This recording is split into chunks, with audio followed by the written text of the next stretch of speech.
Okay, I think I'm live now. I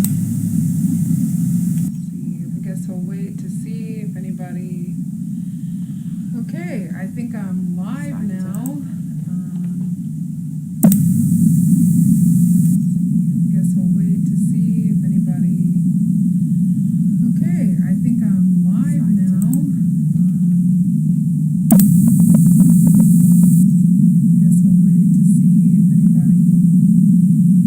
Okay, I think I'm live now.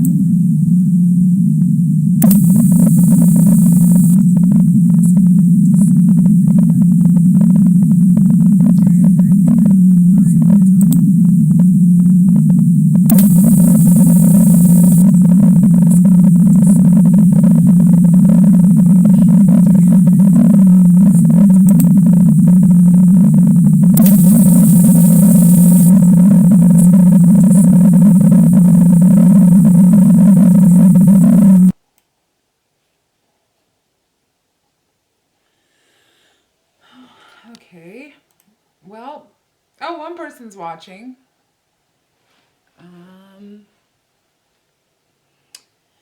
All right, well, this is my first time doing a live broadcast, so I don't know how this is going to go. We shall see. I think somebody is on. Let's see. You should be able to like chat. There should be like a chat like bar down at the bottom of the screen, possibly, maybe to the side. I don't know if you can hear me or how this is all working out. I don't know. If that one person that's watching, if you want to tell me like your name, if you can hear me or what's going on, let me know. This is so weird. Oh, okay. Yes, on the phone. It's at the bottom.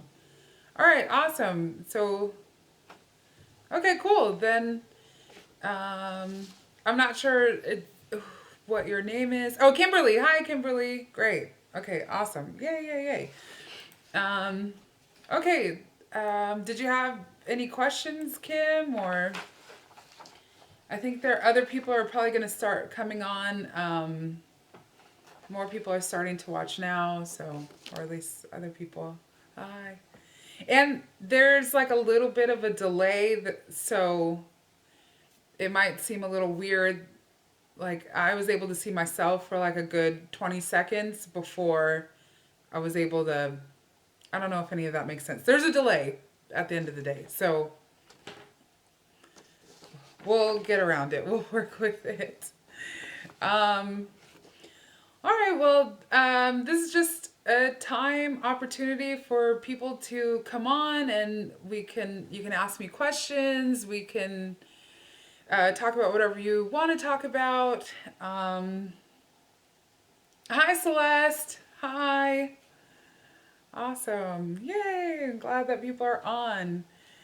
I have notes and stuff about your discussion forums, so I was going to talk about those, but I figured I would give more people time to come on, and I see more people are starting to sign on, so we'll wait for a second. If anybody else has a question or anything, I was just explaining that there is a little bit of a delay, like maybe a 10-second delay, so I'm saying things before you're hearing them. Is that how that works?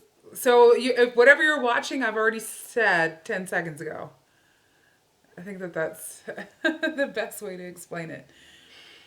So if anybody has any questions, you can ask them now, even if it's just general questions about the course, stuff like that. All right.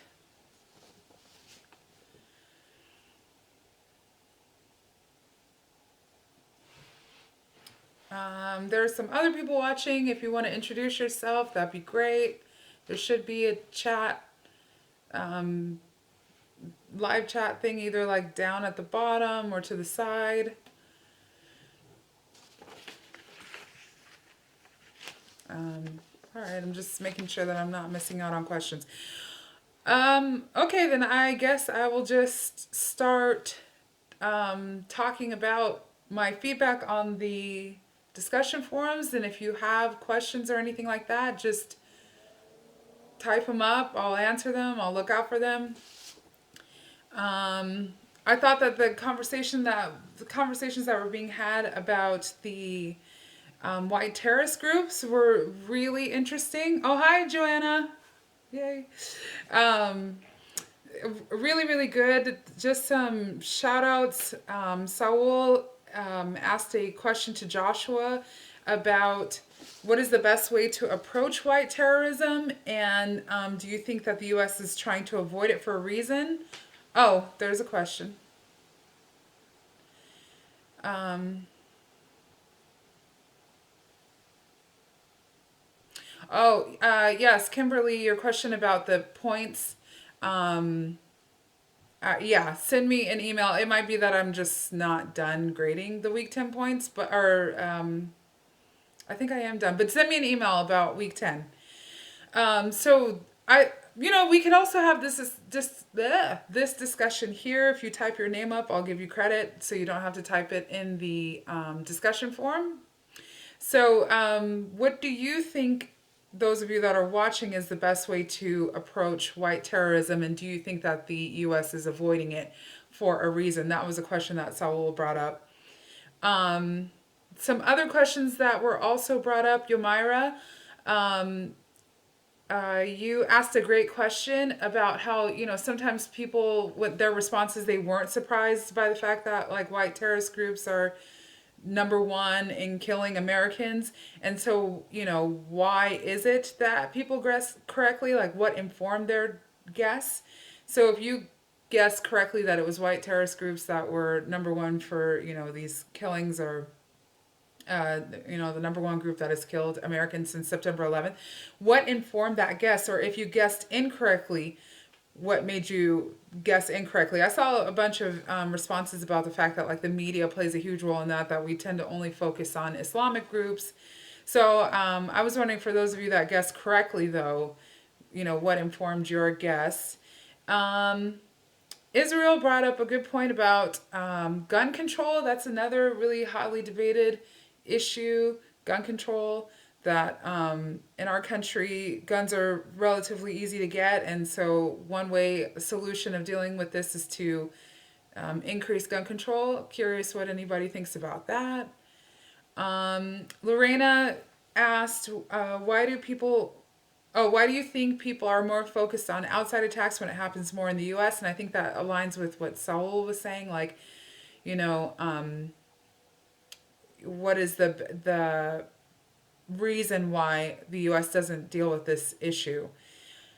Tate also brought up, I don't think America is focusing on domestic terrorism enough, but until it represents a real problem for those making the rules, they're not going to focus on it. I thought that was really interesting that, people who are in power, they're not really concerned with these terrorist groups. Then there were quite a few people, Alejandra Z, Israel, Gabriel Z, Kimberly Blythe, Alejandro Z, Gerardo Soto, Lorena R, Sandra C, Myra M, Marlene, Kimberly Garcia, Jessica Uloa, Nathan Holland. You all mentioned Donald Trump in your responses, and I know in my face-to-face classes we had really great discussions about Donald Trump and what this presidency means for our country. So we could talk about that. It also made me think, like, what do you think? How would you feel if you found out that a political candidate was being endorsed by ISIS? Would you feel, how would you feel? And then it also made me think, should we be concerned that Donald Trump was endorsed by the KKK because they are a terrorist group? Although, Donald Trump has disavowed them, but they did endorse him. And then Celeste, you brought up a great question about how Americans need to be educated in regarding what's going on, and that may have a positive impact. I thought that was a great question that maybe we could discuss. So I see that Celeste and Kimberly are talking, and let's see, Celeste, you were saying, I feel that the U.S. is avoiding white terrorism because of the privilege that white people have. Too many times I have seen this on the news. Police chiefs and newscasters are hesitant to call a white person a terrorist after they've committed a terrorist act. And I think you're bringing up a really great point that, yes, white privilege is a real thing. And it does definitely play out in our news. And fabulous point. Kimberly, for me, I said American made was my guess, not specifically white supremacists, just because I have lived through many situations that have occurred over the last 25 to 30 years. Okay. And then Erica, I think like many other issues we have is in the U.S. is that we do not acknowledge that there is a problem, that there will always be something that will be used to cover up the actual issue. So yeah, I think, how do you, for those of you watching and wanting to get in on this, and I'm going to the side so I can take down your name so I can give you credit, Celeste, Erica, and Kimberly. So when we talk about white privilege and how this plays out, with something like covering up, terrorists, or only regarding certain groups as terrorists and other groups, it's usually looked at as like a psychological individual issue. I lost my train of thought because I was trying to write down your names. There is a lot of talk about the fact, like you said, Erica, that we don't really want to acknowledge the problem. What do you think are the best ways to go about acknowledging it? Do you think that, can you think of any examples of people talking about race and not ignoring it that we should follow? And I'm going to write down names and see if anybody responds.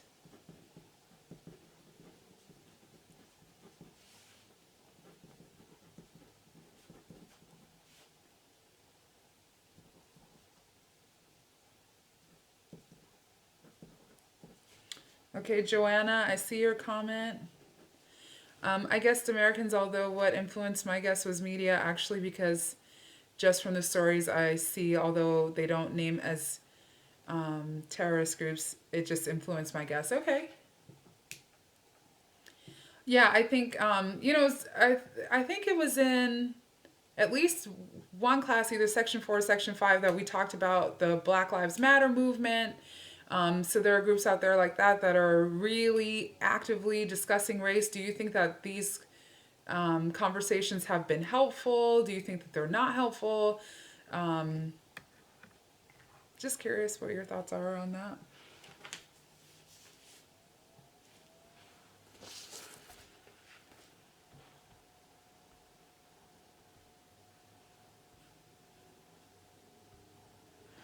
Okay. And then Kimberly, what's your last name? Because there's like 4 Kimberlys. Which Kimberly is this Kimberly? So that way I make sure to give you proper credit.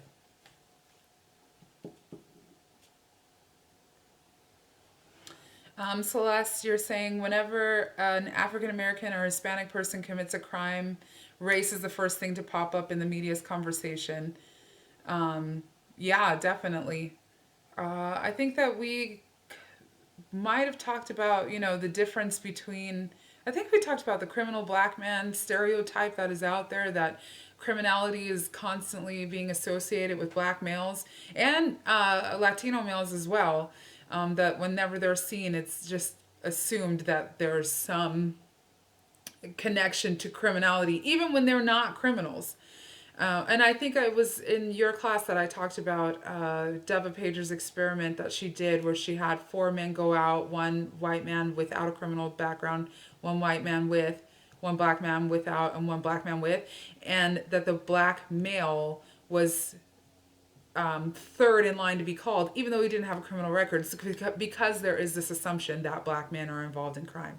Okay, Erica, the Black Lives Matter the Black Lives Matter is an example of a group talking about race, but I think that in order, oh my God, no, these comments are coming in, that in order for people to start making a difference, we need white males in high powers positions to start making a statement about white privilege. Powerful, Erica, yes.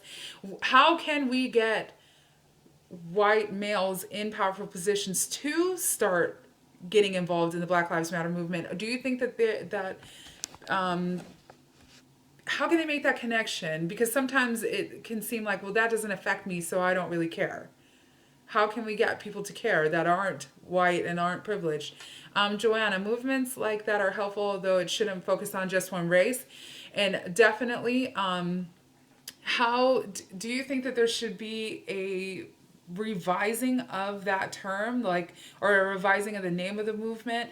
I mean, there's been a lot of discussion about the fact that, like, black being this all-encompassing title for all people of color. I was talking to my class this morning, and race is something that is externally imposed, and some people like the term black because there are black people everywhere, not just in America and not just African Americans, but there are black, brown skinned, dark skinned people in Brazil. And I was thinking about my friend that's from Panama and Cuba and a bunch of other places. But having those alliances, though, even within the Black Lives Matter movement, I think you're making a really good point, Joanna. Kimberly, it's a slippery slope because so many times people get uncomfortable when it comes to race relations and acknowledging white privilege as well as white terrorists. And Kimberly Blythe, thank you. Yeah, I think it is something that is really uncomfortable for people to talk about. I think, even in this discussion forum, that's online, not this one right here, but sometimes it can be really difficult for people to talk about race. And I've even heard people say we should just not talk about race at all as a country, and that would solve a lot of our race problems. How do you all feel about that? I mean, I kind of can, see that you don't feel that way, that you do want to talk about race issues because you're talking about it. But how can we get people more comfortable with talking about race, I think is a better question. Irene. Hi, Irene. Movements such as Black Lives Matter have helped bring the current race issues into daily conversations. However, I don't know if it's helping to fix the issue. Ooh, good comment. What do you think it is bringing these issues out, but what do you think would be a better fix then if it's not? And that's open to everybody, obviously, not just Irene. Let's see. Can you see each other's comments? Just curious. Is it annoying me reading what you're saying? Because if you can see each other's comments, then I won't read them out loud. Although I am thinking for people who might watch this at a later time, maybe they might want to know what you're saying. But if you can see what each other is saying, then. Let's see. Celeste, you were saying that you agree with Erica. We need white allies to speak up about these important issues because white males are the most privileged. And then Joanna, there should be a revising because it will include many others like you mentioned. All right. What would that revised group's name be? If it's not Black Lives Matter, what should we call it?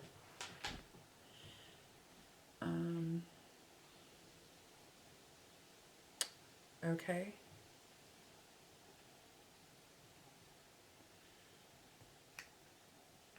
Okay. I'm reading comments now to myself after I just read this comment saying, yes, we see each other's comments, although it's helpful that you read them and have more to say about them.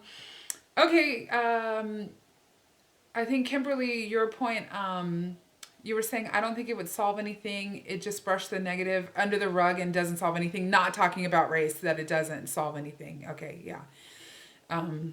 I agree. What can we do as a society to make people feel more comfortable about race? Because I think that it is still a very touchy subject, and I understand it's something very personal, and that's why people probably get really offended when it comes to talking about race. But what can we do to change that? Especially if we feel like talking about race is what's going to solve race issues. So what could we do to make people want to talk about it?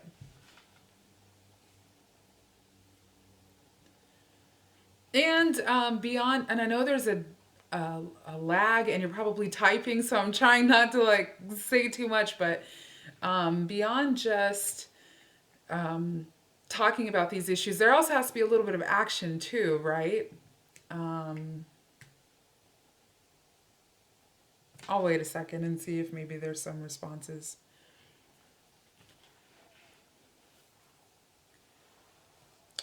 Okay, Joanna. Well, I've seen on the news where people are using All Lives Matter instead of just Black Lives Matter. Um, that's a pretty controversial stance too. Uh, oh, okay. Hi, Juan.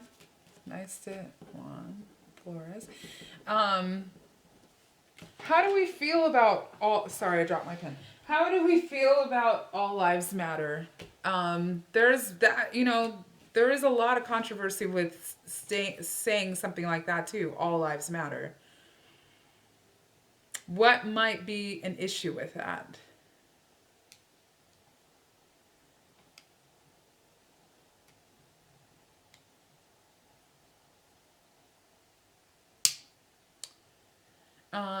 Let's see. Erica, you said, I think it begins with early education. Kids need to be socialized at an early age to be open to different races. Good. Starting these conversations early, I agree. I feel that we could educate people. Race is a social construct, but in reality, there is only one race, human race. I think that would make people feel more comfortable when talking about race, definitely. How can we pay respect to people's differences? Because even though, yes, we are all one race and race is something that is socially constructed, it's something that we have given meaning to and said is, has certain meanings or values. It has very real consequences too. I mean, as we can see, there are whole groups of people being stigmatized and discriminated against because of the color of their skin. The article that we were just reading for this week deals with Islamophobia. And even though, race again is something socially constructed, people are being harassed, stigmatized, discriminated against because of it. It has very real consequences. So, um, you know. I'm seeing it. A lot of it starts in the home. Parents need to start with. This is Kimberly teaching children. Everyone matters, and that we need to teach patience, and that there is diversity amongst all individuals. Race tensions start in the home. Okay, yeah, good. I think racism is something that is taught. Irene, acknowledging that we are a diverse society and that it's completely normal to have many cultures. I think Erica's right about early education, but the problem is many regions of the U.S. are either. I think you're still typing.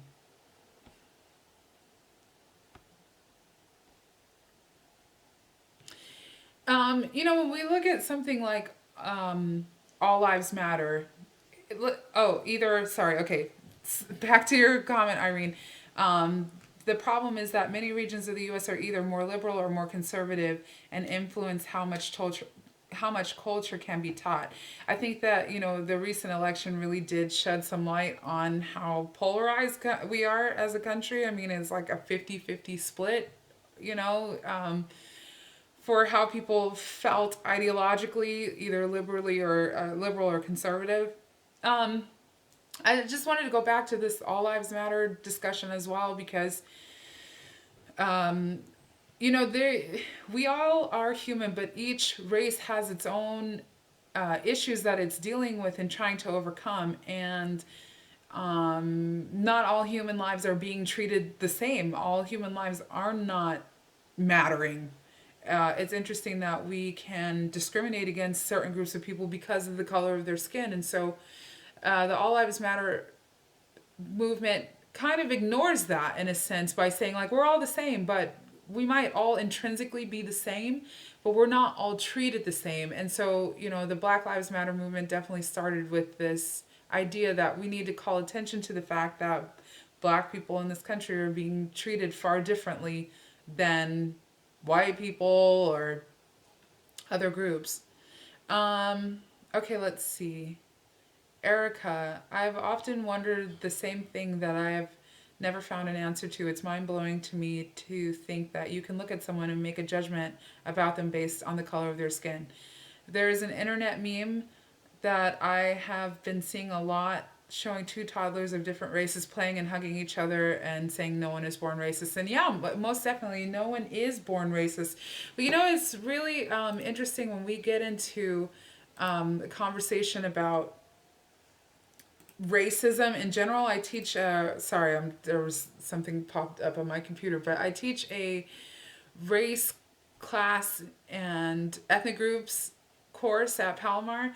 And I think a lot of what we think is racist, but I think there are a lot of other things that we don't acknowledge as racism that is racism as well. So I think we're really, really used to like racial slurs and things of that nature, but there are a lot of other racist things that happen that are a little bit more covert and even polite and nice, and people do it because they feel like they're being nice, and that they don't want to offend anybody, and so they say certain things or do certain things that they think are the proper way to behave, but they actually can be interpreted as racist.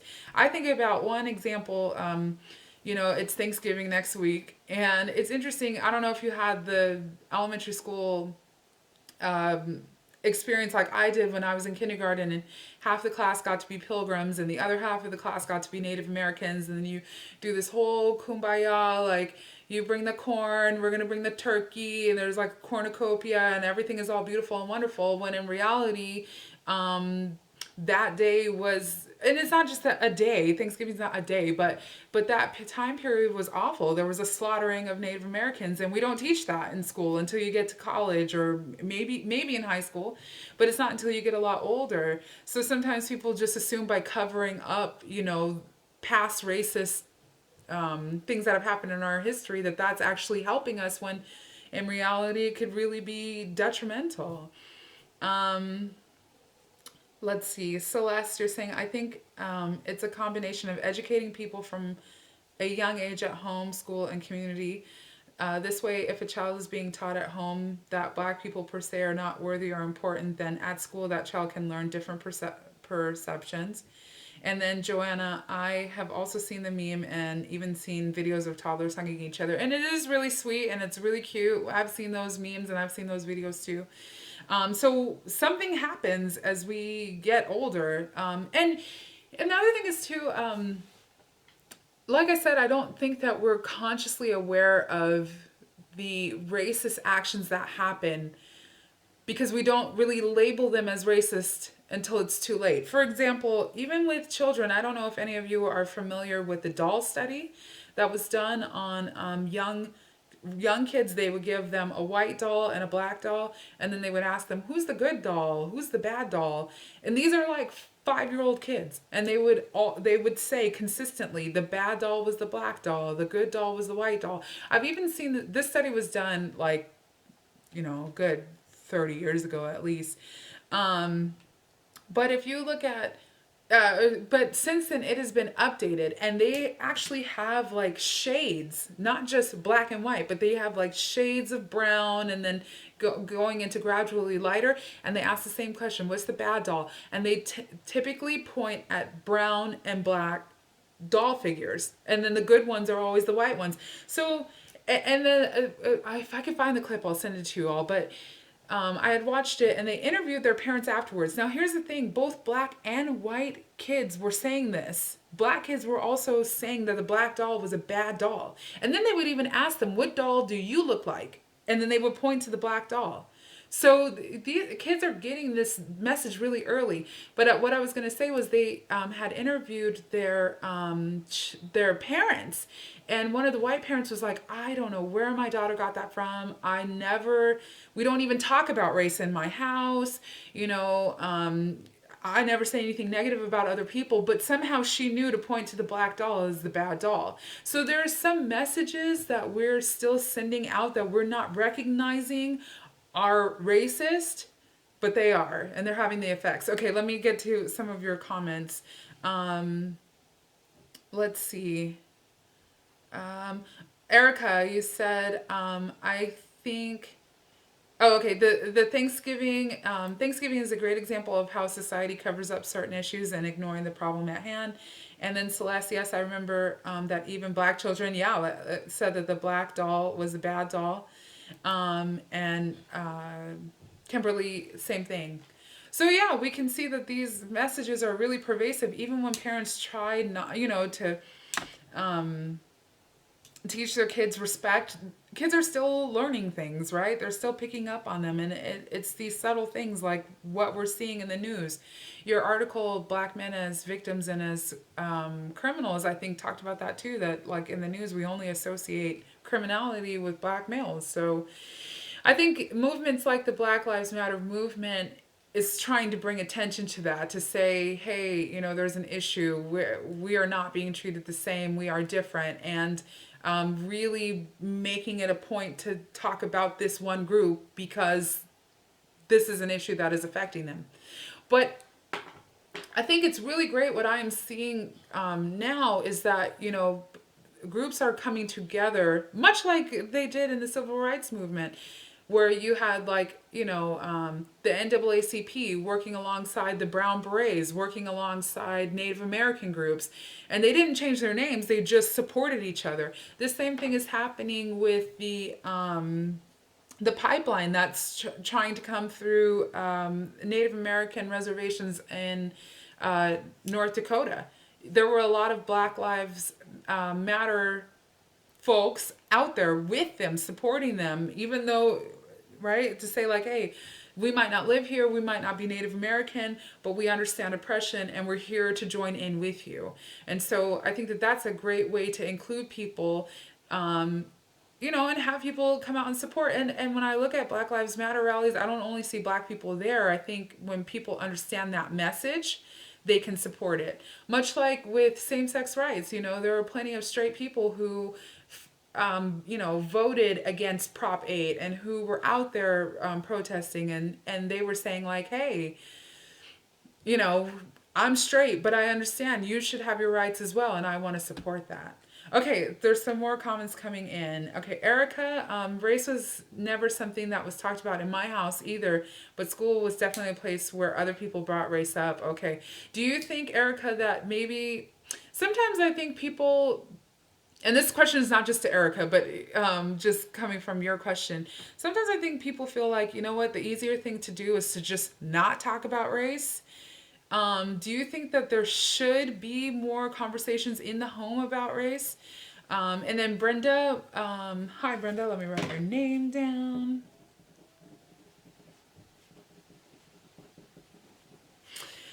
When people say all lives matter, they tend to misunderstand the real issue. Yes, every single life matters, but it's not always true that not all lives are understood to matter. That's why many use Black Lives Matter, because it is important to manifest the lives that have not mattered and continue to struggle. And then Joanna, yeah, you agree with Brenda. I never thought of that, and see now why people use Black Lives Matter. So awesome. Yeah, definitely. Again, yes, all lives essentially matter, but they're not being treated as if they all matter. So that's a huge difference. Let's see. Action. I wanted to bring up one other thing that I thought was really interesting that I had heard from someone. Sometimes we talk about white privilege and it can get really uncomfortable because people feel guilty, or they feel sad, or they feel like sympathy in a sense. But all of those feelings aren't really helpful. They don't really change the situation. And it's kind of like, if this was Erica, I just see your name first, so I'm going to just use your name. So say, Erica, this is your cell phone, and I stole this cell phone from you, right? And I was like, oh my God, Erica, this sucks. I stole your cell phone. And I can text and call people and oh my God, and it's just not even right because I stole it and it's not fair, and I'm gonna make a phone call now, but I feel bad because I still have your cell phone and it's just awful. After a while, Erica's gonna be like, I know how we can solve this. Give me back my cell phone, right? So I think sometimes we get into these conversations about race, and then people start feeling bad because they're like, well, I didn't choose to be white, and I didn't choose to have this privilege. And that's absolutely right. Nobody chooses whatever race they're going to be. It's not like you're in the womb and you're just picking out stuff. Nobody chooses it. So to feel bad about it just really does not solve issues. It doesn't help anyone, right? But what could help people is, like I read in the comments earlier, is when people get involved and they support and they work to dismantle racist ideology. That's a way of, moving past feeling bad and actually getting to some kind of solutions. Because I think we all want solutions, right? Okay, let's see. Juan, you were saying yes. I think that conversations about race should start at home. And then Erica, yes, I definitely think there should. Honestly, if there was, I wouldn't have had so. Oh, okay. Erica, yes, you agree that conversations about race should start at the home because if there was, I wouldn't have had so many questions as I did about my race and about others as well. Good. Yep. Kimberly, can you hear now? I know that you said your feed froze up, but hopefully you can hear now. Celeste, I feel that we are growing up uneducated on several issues because parents do not want to tackle the difficult issues and leave it to schools to teach. And then Joanna, oh, okay, wait. All right, everybody, it's freezing up on everyone? Okay. Hopefully, hopefully things are back to normal now and you can hear now. Okay. Anything else you want to discuss? I think, yeah, I think sometimes for parents, it is really difficult for them to discuss certain things with their kids. I think even, when I gave the example of like kindergarten and how, oh, good that you can hear again, Kimberly. Kindergarten, a lot of people don't want to teach their 5-year-old about murder and genocide. That's just not, we just feel like that's just too much for kids. Is there a way that we can teach it to them, though, that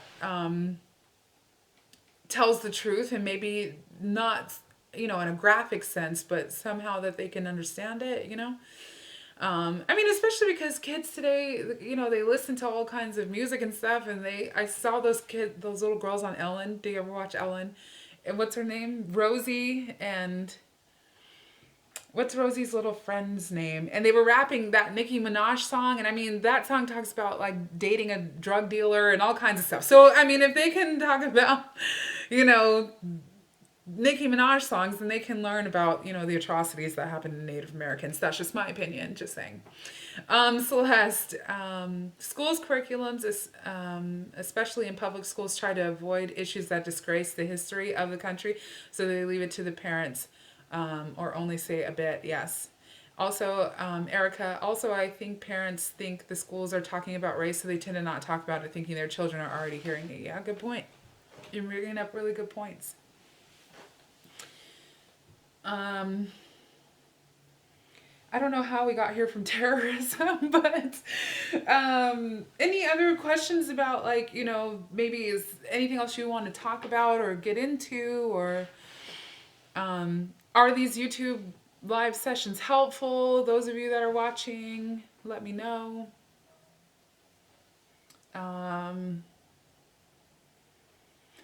Trying to think of some other things. Oh, we were talking about white privilege. That's how we got here. I'm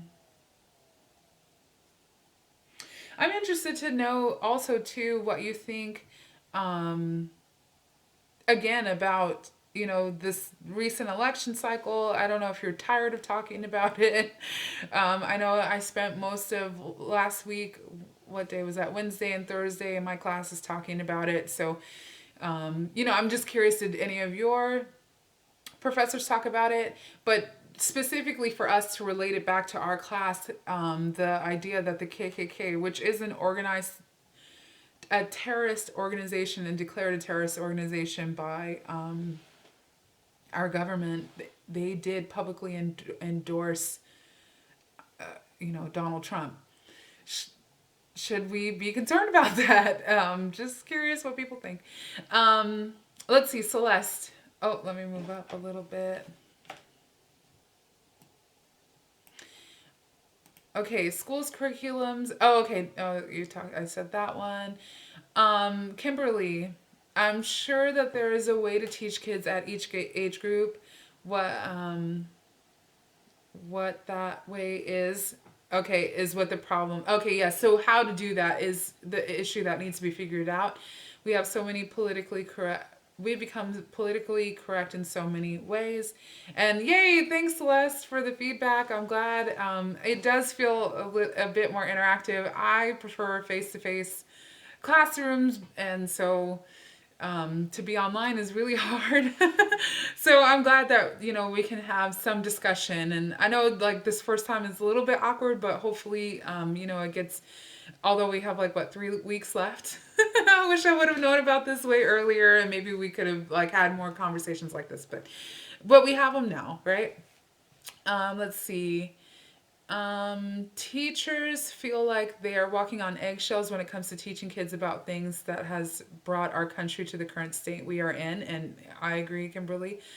And yes, I think we should be concerned about the KKK. You're saying this too, Kimberly, that we should be concerned about the KKK endorsing Donald Trump. I don't know if they've ever endorsed another political candidate. I've never heard of that, not since like, Jim Crow days. So that's really interesting to have these groups kind of just coming out of the like woodworks. Like, you know what I mean? Like normally, I don't know. Okay. And being like, hey, we want to, um, endorse a candidate. Okay, Irene, do you think 9/11 justifies the invasion of Afghanistan? Ooh, Irene, controversy. I would like to hear what other people feel about that as well before I just give my opinion about it. But yeah, the question again is, do you think 9/11 justifies the invasion of Afghanistan? The follow-up question I have for that is, how old were all of you when September 11th happened? I like to ask this because it makes me feel old. Because I know sometimes people are like, I was 5. I'm just curious. Let's see. I think, Erica, I think with more prepared questions, YouTube Live, oh yeah, will be very beneficial. I agree.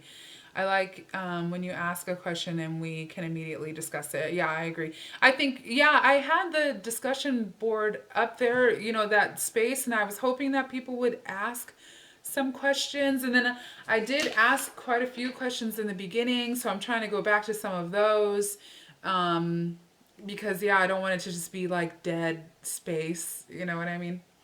Okay, yay. So some some ages. Okay, Kimberly, you were in your 20s when 9/11 happened. All right, good. And some people were 5.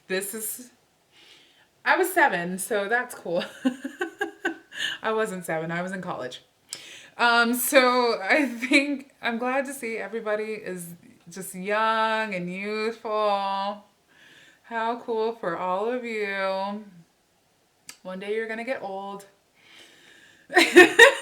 People will ask, how old were you when, this happened? And you'll have to tell them you were in your 20s. Anyway, for those of us that, were a little bit, just a tiny bit older during September 11th, it was really interesting to go through that presidency. I'll just say that. I think for, those that were in their 20s, I vividly remember the Bush election, the first one, him losing to Al Gore. I remember where I was on that day.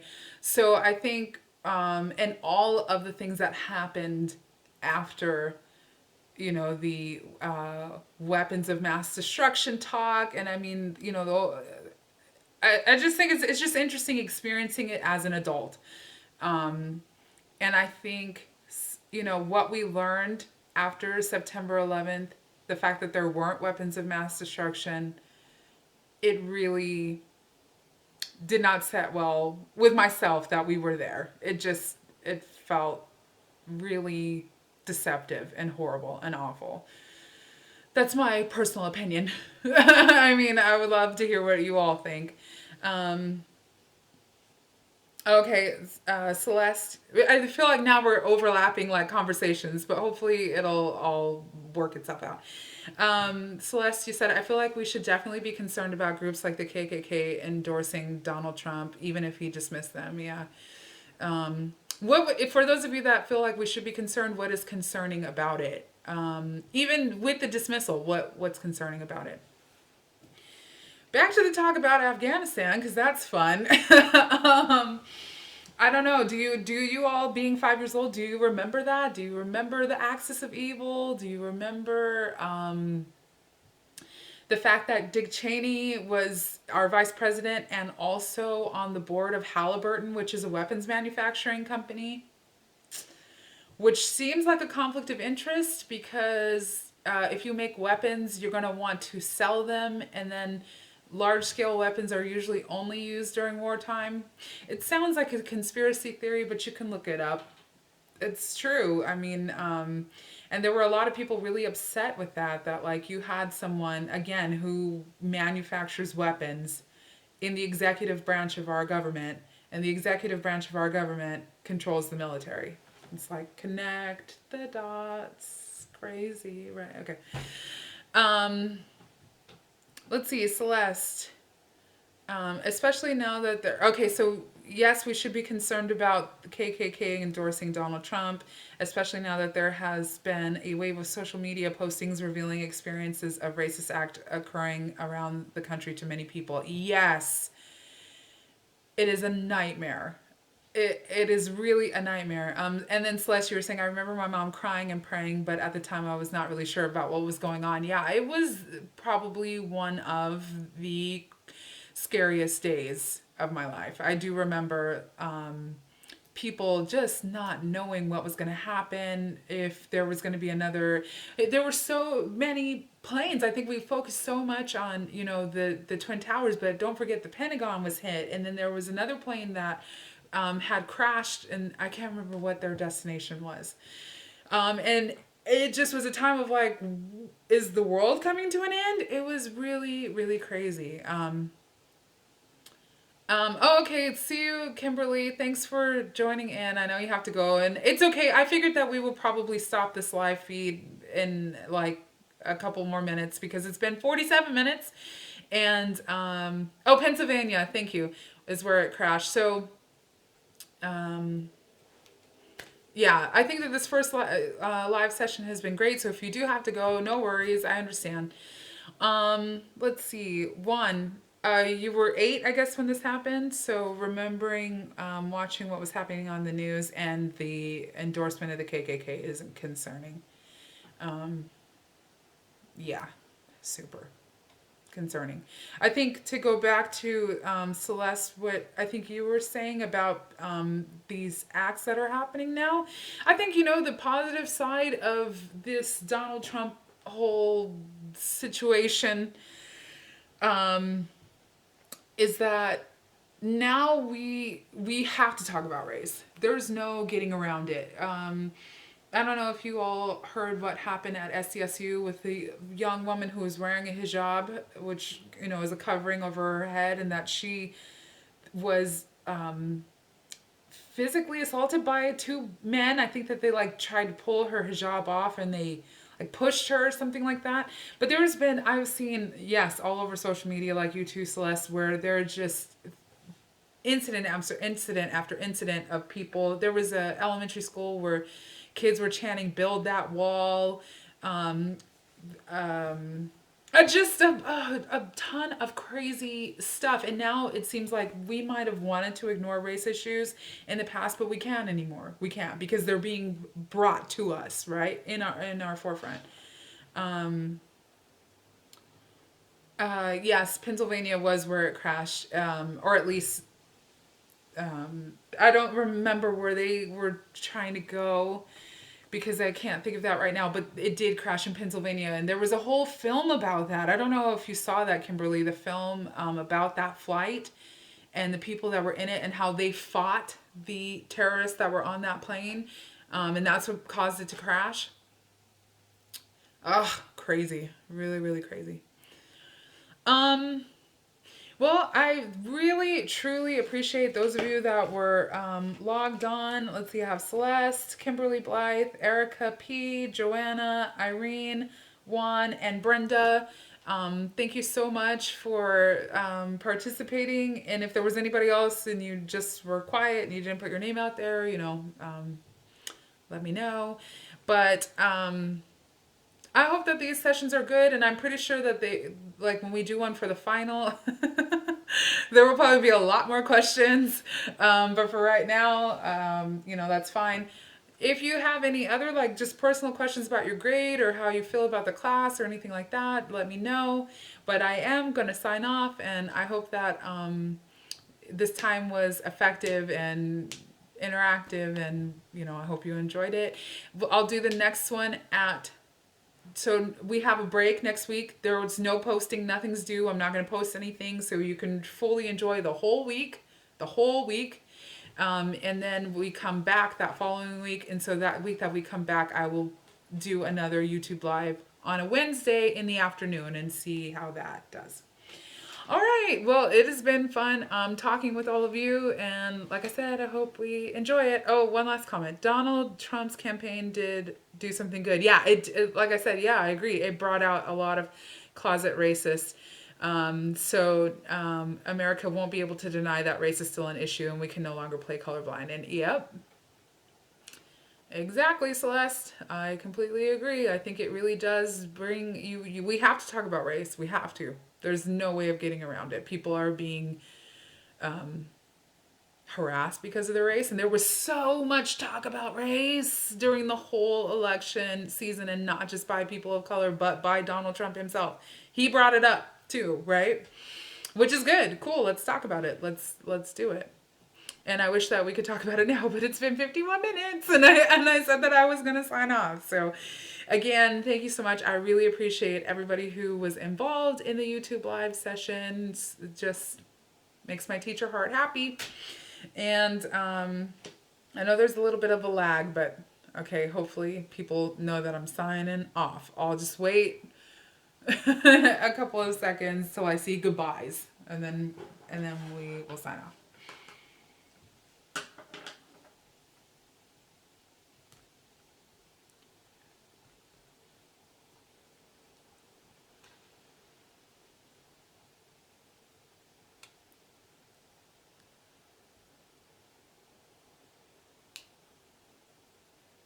I wonder how long the lag is on this. I wonder if it's like 4 minutes or something. I don't know. Okay, well, guess we'll find out.